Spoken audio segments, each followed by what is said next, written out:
आप जानते हैं क्यों खुदा से दूर होने से हमारी लाइफ में दुख आते हैं धरती के ऊपर?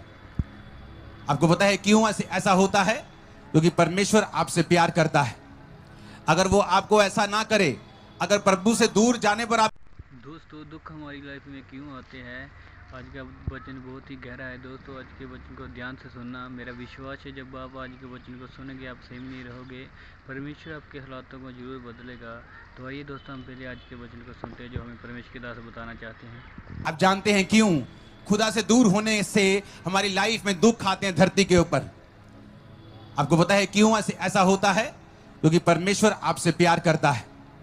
अगर वो आपको ऐसा ना करे, अगर प्रभु से दूर जाने पर आपको दुख ना आए, तो हो सकता है आपकी साल्वेशन ही खत्म हो जाए। जब आपको दुख नहीं आता, आप सोचते हो सब भला है, सब चंगा है, आप फिल्में देखने में व्यस्त रहते हैं, काम करने में व्यस्त रहते हैं, अपना परिवार पालने में व्यस्त रहते हैं और परमेश्वर के पीछे नहीं जाते। लेकिन जब परमेश्वर हमें लेने के लिए आएगा और हमें लेके ना जाएगा, अगर उन लोगों को जो परमेश्वर में नहीं है, या जब वो अपना जीवन का चक्र खत्म करके स्वर्ग में प्रभु के सामने खड़े होंगे, तो वहां पर उनको जब सुनने को मिलेगा कि यहां तुम्हारा कोई स्थान नहीं है, तो वो ज्यादा बड़ा दुख होगा और वो लाखों और करोड़ों और अनंत जीवन तक वो दुख चलेगा। इसलिए कई बार परमेश्वर आपको इस धरती के ऊपर दुख देके आपकी ताड़ना करता है, ताकि आपके शरीर को थोड़ी सी ताड़ना मिल जाए, लेकिन आपकी आत्मा जो है वो बचाई जा सके।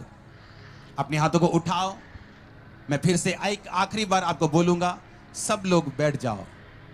जहां भी खड़े हैं अपनी सीट पे जाने की कोशिश भी मत करो, ताकि प्रभु का वचन आपके कानों में जाए और शैतान एक भी वर्ड मिस ना कर सके आपके कानों से।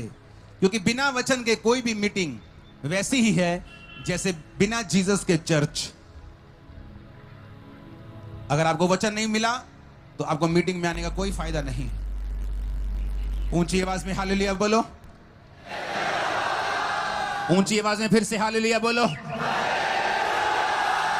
और वचन ये कहता है कि परमेश्वर कई बार आपकी ताड़ना करता है और आपको दुखों के करीब जाने देता है, ताकि आप परमेश्वर के वचनों को सुन सकें और अपना जीवन उसको दे सकें और उद्धार पा सकें।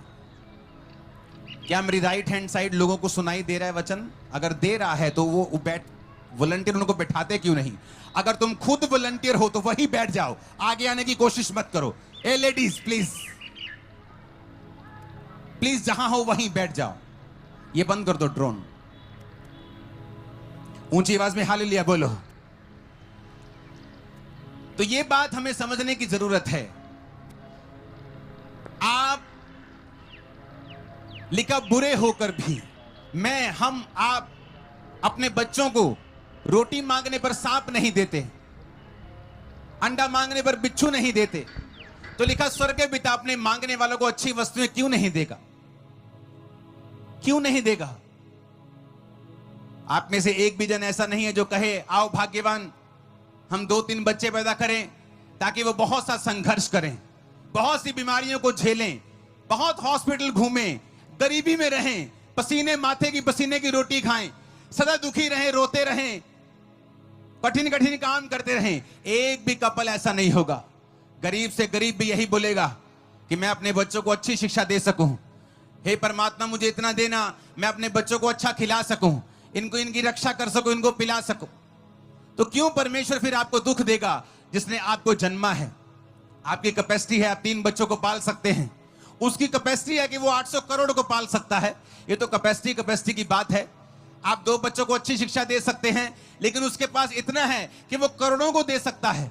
उसने करोड़ों को पैदा किया, लेकिन उसने इसलिए पैदा नहीं किया कि आप लोग संघर्ष करें, आप लोग दुखी हों। लेकिन उस बहन ने क्या कहा? मैं तो मसीह को जानती थी, लेकिन मैं मसीह को यह बोलती थी कि मैं खुदा को मानने वाले के साथ शादी नहीं करूंगी, मैं उससे शादी करूंगी जो खुदा को ना जानता हूं। तो परमेश्वर ने भी उसका क्या सिला दिया? शैतान उसके पीछे लगा, बेबीज नहीं हुए, रसौलियां हो गई, सुसाइड करने पे आ गई, हस्बैंड के साथ हर जगह कचर मचर घर में रहने लगा। और फिर चर्च के बारे में मालूम हुआ, वचनों को सुना कि परमेश्वर हमें करीब आने पर आशीष देता है। जिस तरह आपका बच्चा जिसे आप बेदखल कर देते हो, अखबार में लिखा देते हो जी मेरी चल अचल संपत्ति से मैं इसे बेदखल करता हूं, कोई भी इसके साथ कुछ लेना देना करेगा तो उसकी अपनी जिम्मेवारी होगी। एक बेदखल बच्चे के ऊपर बाप की कोई जिम्मेवारी नहीं होती। उसी तरह एक व्यक्ति जो प्रभु से दूर है, परमेश्वर की उसके ऊपर कोई जिम्मेवारी नहीं होती। परमेश्वर उसकी जिम्मेवारी का लेखा नहीं लेता। इसलिए वचन में लिखा है, जो परम प्रधान के छाए हुए स्थान में बैठा रहेगा वो सर्वशक्तिमान की छाया में ठिकाना पाएगा।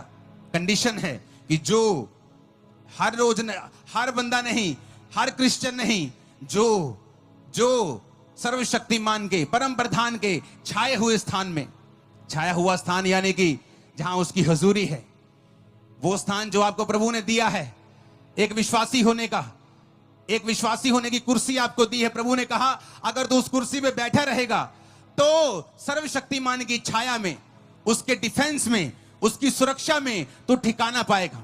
मैं तेरे घराने के ऊपर सुरक्षा दूंगा, मैं तेरे बिजनेस के ऊपर आशीष दूंगा, मैं तुझे दीर्घ आयु से, लंबी आयु से तृप्त करूंगा।